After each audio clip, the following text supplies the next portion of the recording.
जय भोले की हर हर महादेव बम बम भोले। आज मैं आपको सुख सागर श्रीमद् भगवत कथा प्रथम स्कंद का 13वां अध्याय सुना रही हूँ। सुने। तीर्थ पर्यटन करे विदुर हस्तिनापुर गए आए, पांडु पुत्र धृतराष्ट्र युद्ध सादर मिले अध्याय। गांधारी धृतराष्ट्र तब पाए विदुर उपदेश, गए हिमालय जाहि विधि मिले मुक्त संदेश। सुने। सूत जी बोले, तीर्थ यात्रा में गए हुए विदुर महर्षि मैत्रेय जी से स्वागत रूप आत्मज्ञान प्राप्त करके हस्तिनापुर में लौटे। महर्षि मैत्रेय जी से अनेकों प्रश्न उत्तर सुनने से श्री कृष्ण भगवान में उनकी अनन्य भक्ति हो गई, जिससे उन्हें सांसारिक वासनाओं में तनिक भी अभिलाषा न रही। हे सौनक जी, हस्तिनापुर में जब विदुर जी पधारे तब भाइयों के साथ धर्मराज युधिष्ठिर, धृतराष्ट्र, युयुत्सु, संजय, कृपाचार्य, पृथा तथा उनके साथ गांधारी, द्रौपदी, सुभद्रा, कृपी, उत्तरा तथा अन्य जाति की स्त्रियां आदि समस्त अत्यंत प्रसन्न आत्मा से उनसे मिलने आए। फिर सभी यथोचित आलिंगन आदि से मिलते हुए आपस में प्रेम के आंसू बहाने लगे। तब घर पर सुंदर आसन देकर विदुर जी को बैठाया और धर्मराज ने उनकी पूजा आदि की। स्नान आदि नित्य क्रिया से विदुर जी जब निवृत्त हुए तब उत्तम भोजन आदि कराकर सविनय युधिष्ठिर ने कहा, चाची जी, जिस प्रकार पक्षी अपने पंखों से अंडज बच्चों की सर्वदा रक्षा करते हैं, वैसे ही आपने हमारा भी पालन पोषण किया है। कई बार आपने हमको तथा हमारी माता को विषपान से एवं लाक्षागृह के दाह आदि से बचाकर आत्मरक्षा की।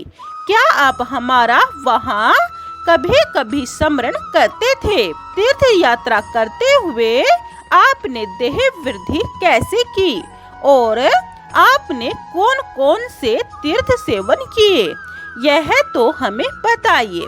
हे चाची जी, भगवत भक्त तो स्वयं तीर्थ स्वरूप होते ही हैं और वे जहाँ भ्रमण करते हैं वे सभी तीर्थ महातीर्थ हो जाते हैं। और यह बताइए कि हमारे परम सुहृद श्री कृष्ण चंद्र द्वारिकापुरी में सुखी तो हैं, वे आपने कभी देखे सुने भी हैं। इस प्रकार से राजा युधिष्ठिर ने जब विदुर जी से सविनय पूछा तो विदुर जी ने यदुकुल के विनाश का हाल छोड़कर सभी समाचार सविस्तार वर्णन कर दिया। विदुर जी ने यदुवंशी के विनाश का हाल पांडवों को इस कारण नहीं सुनाया कि वे इस समय अत्यंत दुखी होंगे। आगे यह बात छिपी तो रही ही नहीं, स्वयं प्रतीत हो जाएगी। पांडव विदुर का सत्कार अच्छी तरह से करते थे, वे उन्हें पूज्य देव रूप समझते थे। उन्होंने वहाँ पर ठहरते हुए कुछ दिन बिताए और अपने बड़े भाई धृतराष्ट्र के कल्याण निमित्त तत्व का उपदेश देते रहे। हस्तिनापुर की जनता भी उनके दिव्य उपदेश सुनने आया करती थी। विदुर जी साक्षात धर्मराज स्वरूप ही थे। वह शूद्र तो नहीं थे, किंतु शूद्र रूप से यम थे। मावड़ ऋषि के शाप के कारण 100 वर्ष पूर्व यम ने शूद्र तत्व को धारण किया था। एक समय किसी राजा के धन को चुरा कर चोर भागते हुए मांडव ऋषि के आश्रम के पीछे छिप गए। उस समय मांडव ऋषि भगवान का भजन कर रहे थे। उन चारों को छिपते हुए दूतों ने देख लिया और तुरंत आकर उनको पकड़ लिया और ऋषि मांडव जी को भी सरदार समझकर पकड़ लिया। राजदूत सबों को राजा के सामने ले गए। राजा ने बिना विचारे निरपराधी मुनि को भी चोरों के साथ साथ सूली पर चढ़ा दिया। मुनि के ब्रह्म तेज से जब राजा को प्रतीत हुआ कि यह तो कोई उच्च मुनि है, तब शीघ्र सूली से उतरवाकर अपने अपराधों की क्षमा मांगी और वहां से विदा किया। किंतु मुनि बड़े क्रोधी थे। क्रोध से अपनी लाल आंखें किए हुए सीधे यमलोक में यमराज के पास गए और कहने लगे कि ये यम मेरे पास अकाल मृत्यु क्यों आई है? मेरा कोई भी ऐसा कर्म नहीं है, फिर मुझे संताप क्यों भोगना पड़ा? मुझे इसका कारण शीघ्र बताओ। ऋषि राज की ऐसी बातें सुनकर यमराज बोले, आपने पहले बालकपन में एक टिड्डी को कुश के अग्र भाग से छेद कर मार दिया था, अतः ऐसा संताप आपको भोगना पड़ा। यद्यपि आपकी उग्र तपस्या से वह नेष्ट फल को भस्म हो गया, किंतु अपना किया हुआ कर्म फल तो कुछ न कुछ अवश्य ही भोगना पड़ता है। इस पर ऋषि राज फिर बोले, हे यम, अज्ञानवश किया हुआ नेष्ट कर्म भी कहीं फलदायक होता है और उनका इतना बड़ा कठोर दंड दिया जाए। इसीलिए अब तुमको 100 वर्ष तक शूद्र योनि अवश्य ही भोगनी पड़ेगी। यह तुमको न्याय का फल दिया जाता है। मांडव ऋषि के इसी शाप से यमराज को विदुर अवतार धारण करना पड़ा तथा वहाँ 100 वर्ष तक यमराज के पद पर अरेमा शासन करते रहे और पापी मनुष्य को उचित दंड दिया करते थे। युधिष्ठिर राजपद प्राप्त कर ही चुके थे। अनंत संपत्तियां उनके अधीन में थी, परंतु वंश बीज परीक्षित ही था।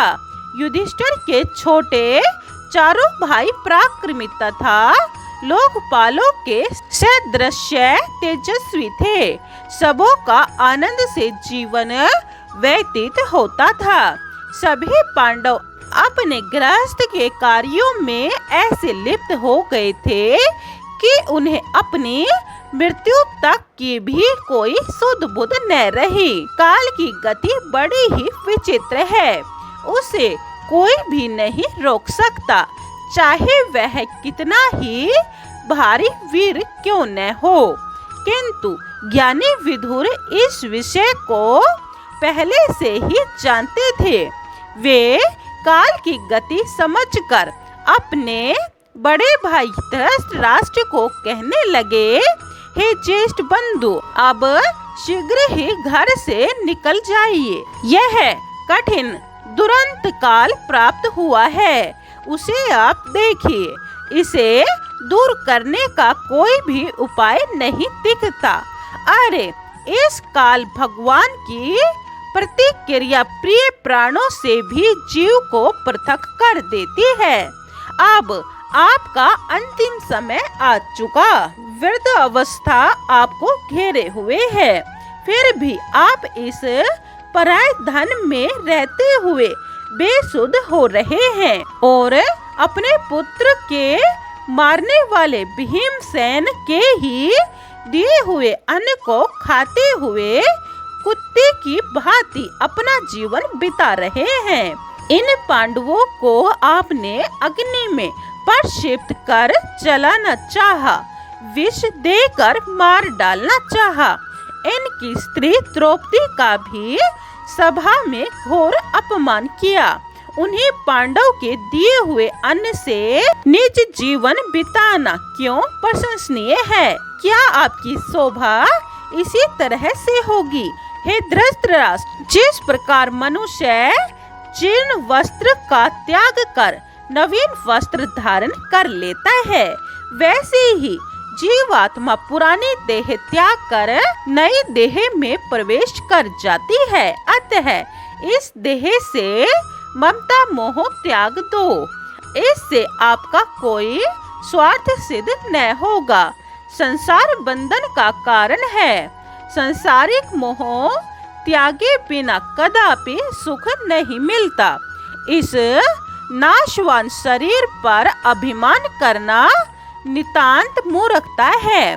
अतः विरक्त होकर अंतःकरण शुद्ध कर एक परमेश्वर का ही ध्यान करते हुए उच्च संन्यास पद धारण कीजिए। अंतिम काल में परमेश्वर का चिंतन ही सर्वथा कल्याणप्रद होता है। देखिए, कुटुंबियों को इनका कोई भेद मालूम न होने पावे। अभी इस समय आप सीधे उत्तराखंड में भगवत भजन के लिए घर से निकल चलिए, यही उत्तम है। विदुर जी के इस प्रकार समझाने पर धृतराष्ट्र के ज्ञान नेत्र खुले और वे शीघ्र ही कुटुंब से स्नेह पास तोड़कर घर से निकल पड़े।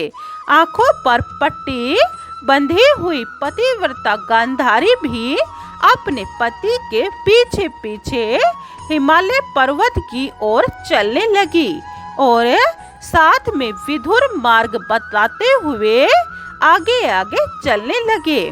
इस तरह से चलते चलते ये तीनों बहुत दूर निकल गए और इनका यह भेद कोई जान न सका। दूसरे दिन धर्मराज युधिष्ठिर प्रातः काल में संध्या वंदना आदि नित्य कर्म करके गुरु के चरण वंदना के लिए घर में गए। तब वहां विदुर धृतराष्ट्र और माता गांधारी को न देखकर अत्यंत शोकाकुल हुए। तब शीघ्र ही दिव्य चक्षु वाले संजय से जाकर पूछने लगे, हे संजय, आप दिव्य दृष्टि वाले हैं, यह तो बताइए कि हमारे बड़े चाचा और छोटे चाचा तथा माता गांधारी यहाँ सब कहाँ पर गए हैं? अकेले ये कहाँ चले गए? मुझसे अपराध की शंका के कारण कहीं गंगा में तो नहीं गिर गए? हमारे पिता पांडु के मरने का हमें उनके रहते हुए कोई भी दुख नहीं था। क्या ये भी संसार बंधन से मुक्त हो गए? सूत जी कहने लगे, इस प्रकार से युधिष्ठिर के पूछने पर संजय सब समझ गए, किंतु वे कोई उत्तर न दे सके और अपने हाथों से आंसुओं को पूछते हुए मन में धीरज धारण कर धर्मराज युधिष्ठिर से कहने लगे, हे धर्मराज, वे कहाँ पर हैं? यह निश्चित नहीं जान सकता, इससे मैं वंचित हूँ। इसी समय वीणा बजाते हरि गुण गाते हुए देव ऋषि मुनि श्री नारद जी सभा में आए। देव ऋषि नारद को देखकर शीघ्र युधिष्ठिर राजा ने प्रसन्न हो उनको उत्तम आसन देकर उनका सम्मान एवं अभिवादन किया और प्रणाम करते हुए नेत्रों में जल भरकर गदगद वाणी से कहने लगे, हे मुनिराज, हमारे दोनों चाचा तथा माता गांधारी इस समय कहाँ पर हैं? आप सर्वज्ञ हैं, अतः आप कृपया करके बताइए। नारद जी बोले, हे धर्मराज, तुम शोक मत करो, क्योंकि यह विश्व तो परमेश्वर के अधीन है। वे ही प्राणियों का संयोग और वियोग करते हैं। जैसे संसार में खिलाड़ी जब चाहे तब खिलौना ले सकता है और उसे मिल जाता है, और जब नहीं चाहता तब नहीं। इसी तरह से भगवान की इच्छा ही मिलाप और बिछोह कराती है। तुम्हारा इस प्रकार शोक करना अज्ञान रूप है, क्योंकि तुम स्नेह से ग्रस्त हो। हे धर्मराज, वे अंधे चाचा चाची मेरे बिना किस प्रकार से सुखी रहेंगे? यह ही तुम्हारी अज्ञान भरी विकलता है।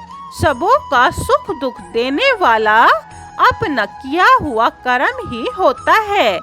इनमें न्यायकारी परमेश्वर है और ईश्वर ही सब कार्य का करता है। चाहे वह सुखी रखे अथवा दुखी, वह ईश्वर कर्मों के फलों का नाश कर सकता है, इसमें कोई संदेह नहीं। और यह संसार ब्रह्मा स्वरूप है, इसमें ईश्वर का ही तेज भासता है। ऐसा देखने वाला योगी मोह बंधन में नहीं फंसता। इस नाशवान शरीर पर कहाँ तक मोह किया जाए, इससे एक दिन अवश्य ही बिछोह करना पड़ेगा। ऐसा समझकर ज्ञानी पुरुष कदापि धैर्य नहीं छोड़ते। हे धर्मराज, सुनो, तुम्हारे चाचा अपनी पत्नी पतिव्रता गांधारी के साथ उत्तराखंड में हिमालय पर्वत के दक्षिण भाग में नितिज्ञ विदुर जी के साथ साथ चले गए हैं, जहाँ पर ऋषियों के सुंदर आश्रम बने हुए हैं, और वहाँ सुरधुनी श्री गंगा जी संत ऋषियों को प्रसन्न करती हुई अपनी 7 धाराओं से पृथक पृथक बह रही है। वह स्थान सप्तस्तोत तीर्थ नाम से विख्यात है। वहीं पर धृतराष्ट्र तथा गांधारी आदि उपवास धारण कर गंगा में त्रिकाल स्नान कर अग्नि में हवन कर स्वास्थ्य चित्त से योगावलंबन करते हुए निरंतर अन्याय भाव से श्री हरि भगवान के चितवन आराधन जपा आदि में लगे हुए हैं। फिर काल के आने पर वहीं उनकी पत्नी गांधारी पति के साथ प्राण त्याग करेगी। इस समय वे जलाहार ही कर रहे हैं। तुम वहां जाकर विघ्न रूप मत बनो। हे धर्मराज, उनका अंतिम समय आ गया है। आज से 5वें दिन ही वे अपने प्राण वहीं त्याग देंगे। साथ में पतिव्रता गांधारी भी पर्णकुटी सहित भस्म हो जाएगी। फिर विदुर जी अपने भाई की ऐसी उत्तम मोक्ष देखकर हर्ष वियोग सहित वहां से तीर्थ सेवन करने निकल जाएंगे। अतः आप शोक त्याग कर हरि गुणगान करो। ऐसा कहकर त्रिकालदर्शी मुनि नारद जी वीणा में हरि गुणगान गाते गाते वहीं अंतर ध्यान होकर सीधे स्वर्ग चले गए। राजा युधिष्ठिर आदि भी उनके वचनों से संतुष्ट हुए। 13वां अध्याय समाप्तम। जय भोले की 14वां अध्याय यह आप दूसरी वीडियो में सुने। जय भोले की हर हर महादेव बम बम भोले। अगर आपको सुख सागर पूरी सुनी है तो यह चैनल सब्सक्राइब कर ले और कमेंट में जय भोले की लिखें। जय भोले।